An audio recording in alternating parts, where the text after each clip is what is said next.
arguably one of the biggest selection dilemmas that Andy Farrell is going to be faced with the Lions head coach this year is his back row, in particular open side. Who wears the 7 shirt and who does he take on tour? Because there are going to be at least one, maybe a couple of very, very good players that are tearing it up in the Six Nations at the moment that won't make the plane. So welcome back to the channel. That's what I thought I would talk about in this video.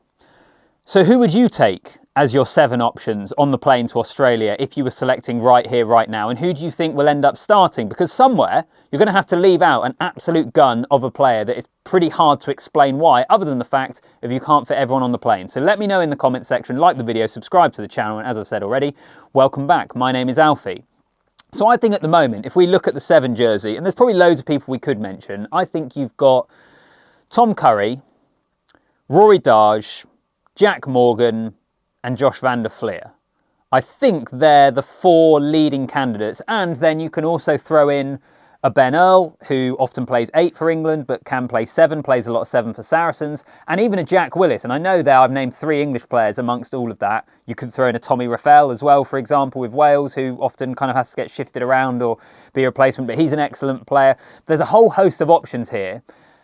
And earlier this week, I was listening to Sam Warburton, and he said that he doesn't think they've ever had as strong a group of 7s to select from. Like, the quality is absolutely sky high. And you look at Tom Curry at the moment, for example. Let's start with him, the England 7. He's been their best player in the Six Nations so far.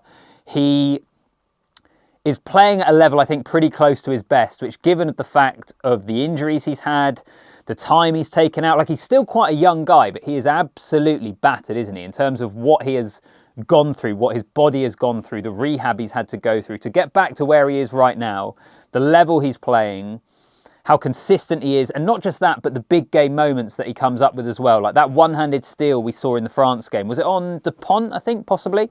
Tackled about 5 metres from the England line and Curry went in and stole it. He did something similar against Ireland. He brings a mega amount of physicality.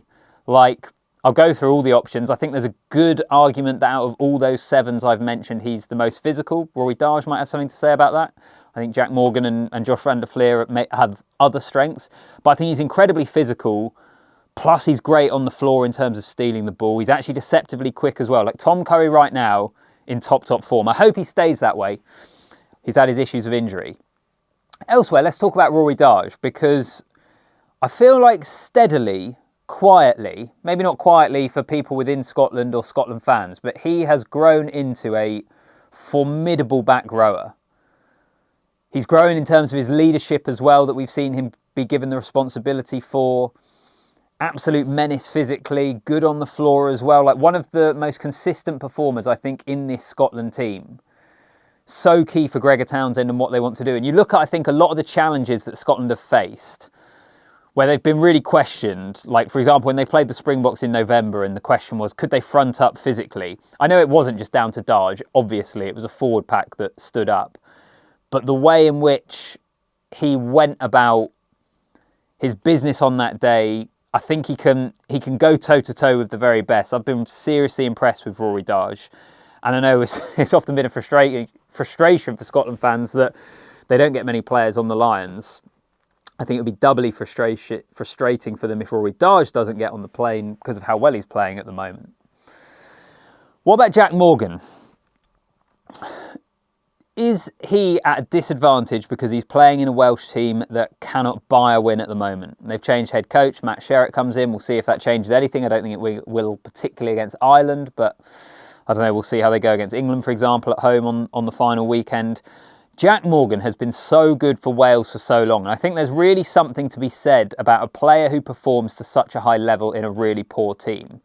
Because think about it. How often do we see players that are great players when they're playing in a team that's doing well, a team that's on the front foot, a team that has more of the ball or has players around them that mean they're in a more physically dominant team?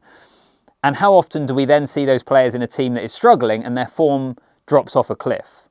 Jac Morgan's form to be as good as it has been, I know he's had injuries, but if you think about the World Cup in 23, I think you think about now him coming back into the team, he is so good, and it's made even more impressive by the fact that he's playing in that Welsh team. Imagine if you put Jac Morgan in a Lions jersey. surrounded by the best players in Ireland, England, Wales and Scotland. How good he would be for you, potentially. I think he will go on the plane, by the way, Jac Morgan.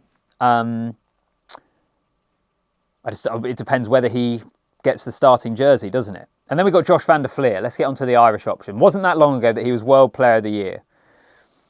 Can do everything you kind of want from a back rower, plus brings an athleticism that I think very few others do. Like a really good operator, hits tackles, hits rucks, can steal, but he's athletic as well. Ball in hand, important within that Irish attack as well. But here's my thought at the moment, right? This is a half-baked theory, which I don't even know if I fully believe, but it kind of makes sense to a degree. Is Josh van der Flier going to be the player to miss out when we talk about all these players? Like, let's say, for example, right here, right now, I think Tom Curry goes, and I think Jac Morgan goes. You could argue that because of the whole Welsh thing and playing in Wales. I think those two possibly go. So those you've got 2 sevens. Then you look at someone like a Ben Earl, who gives you more flexibility in terms of the positions he can play within the team. And I think he brings a similar level of athleticism. I think you could even argue he brings more athleticism than Josh van der Flier. Like, England have used him in the centres. Incredibly versatile player. So I'm looking at that. Plus then we could throw in a Jack Willis, who is one of the best sevens in the Northern Hemisphere, without question. Yes, he's not playing international rugby. That could count against him. He plays for Toulouse, who may well get to the top 14 final, so he'd miss the start of the tour. That could well count against him, so maybe he won't be there. But I'm looking at so many options. I'm thinking someone here has to miss out. Could it be Josh van der Flier? Or actually, do you think Andy Farrell knows what he can get from Josh van der Flier? Josh van der Flier knows the system that Andy Farrell will want to implement, so actually, therefore, he's more likely to take him. What do you think about my theory? If Curry and Morgan are at the top of the list at the moment, which they might not be, I've probably got them there, but I mean, you could put Darge and van der Flier in place of them. They're such good options. If they're already there, plus then you've got a Ben Earl and the versatility he brings, does someone like a Josh van der Flier miss out? And maybe that doesn't happen. Maybe you will disagree with me, but I think the fact of you can look at these selections in various different ways really highlights, I think, how difficult this selection is going to be for Andy Farrell. Brutal. So who's your 7? Who are you going with? As I say, right now I'd go Tom Curry, Jac Morgan. That would definitely be on the plane. And then it's, are you taking players from France? Are you looking at the versatility of other back row options? A Ben Earl, for example. What do you think? It's going to be fascinating, isn't it? I think I'll try and do a few more of these about various positions. I've started with 7 because I think that is the most competitive. But what other positions kind of spring to mind for you? When we think about the Lions, we think about how competitive it is going to be in Andy Farrell's team. What are the other ones with real question marks over? Maybe fly half will be the next one. I think there's lots of good options there, but what's the sort of fly half Andy Farrell will want to go to? I'll get into all of that. Appreciate you watching. Comment down below, like the video, hit that subscribe button. I'll see you in the next one. Bye.